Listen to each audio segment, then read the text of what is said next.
Hi guys! Happy Mondays! Have a nice day sa inyong lahat. Happy Monday, tanghalian na here ni Bulacan. Tara guys, samahan niyo po ako. Kakain po tayo. Ang ulam ko ay pritong isda. Mayroon ditong leftover na tinulang manok kagabi. Mayroon tayong banana. Mayroon akong lemonade doon. At saka mayroon akong water, syempre. Guys, samahan niyo po ako. Kakain tayo. Sarap. Wala pa nga, masarap na. Ang sarap ng tinola, guys. Kasi, ang daming lemongrass. Sa tinola, guys, hindi pa masarap talaga pag may lemongrass. Kumusta na po tayo, guys? Kain tayo tanghalian. Masarap. Topic for today, magkakapatid. O, relate yung mga magkakapatid dyan na nagmamahalan.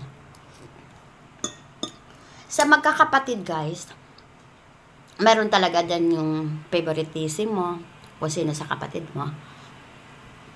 Yung favorite mo siya, sa lahat kayong magkakapatid, siya yung favorite mo. Meron naman dyan sa magkakapatid nga, kung alin yung ayaw mo o binabaliwala mo, siya pa yung favorite ka naman. Diba, guys? Pero ako, kami 6 kasi kayo magkakapatid. So, 7 kami ka lang nawala na po yung isa, nasa heaven na. 6 na lang kami natira. Kaming 6, masasabi ko naman guys na kahit lumaki kami sa hirap, kahit papaano nagmamahalan po talaga kaming 6. Hindi po kami nag-aaway-away. Siguro, minsan mayroon din talaga yung mga misunderstanding pero hindi talaga ganun kalala guys. Kayo ba guys, kayo magkakapatid, ano ba kayo? Tulad din ba kaya kayo namin? Kami kasi kayo lumaki kami sa hirap. Kaya kaming 6, kumbaga, pinag-aral naman kami ng magulang namin. Kaya lang, syempre, kapos sa buhay kaya hindi po nakapagtapos kahit papaano.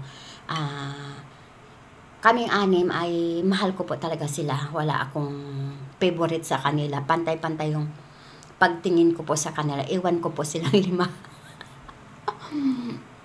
Hindi ko alam sa 5 magkakapatid ko kung ano yung tingin nila sa akin. Pero ako, pantay-pantay, wala akong ito, favorite kita. Wala akong ganon, guys. Basta ako, tinitingnan ko kasi yung aking cellphone, baka may hindi naka-on. Daldal ako ng daldal dito. Basta ako, guys, wala akong binigyan. True, mahal ko po sila lahat.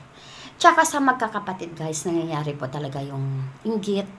Nangyayari din po talaga yung awayan. Yung nag-aaway, hindi magkakasundo. Kala pa yung magkakapatid, sila pa yung hindi magkakasundo. Tapos meron namang kapatid na inggit, di ba? Mayroon na ako napapanood na sariling kapatid, talagang ginawa na hindi maganda. Parang kapatid mo pa, kaya mo gawa na hindi maganda. Pero ako, sa kapatid ko, siguro kahit naman minsan, syempre dumarating dito sa buhay na may mga nagtatampuhan naman, mayroon hindi nagkakasundo, pero take time naman talaga na, kumbaga, alisin mo muna yung galit. Take time naman talaga siguro guys na magbabati kayo. Kasi hindi mo naman maiwasan talaga sa mga kapatid na walang inggitan at hindi nag-aawayan, lalo na siguro kung may mga mamanahing lupa. Diba guys? Okay guys, medyo napahaba na po yung ating daldal dyan. Thank you guys!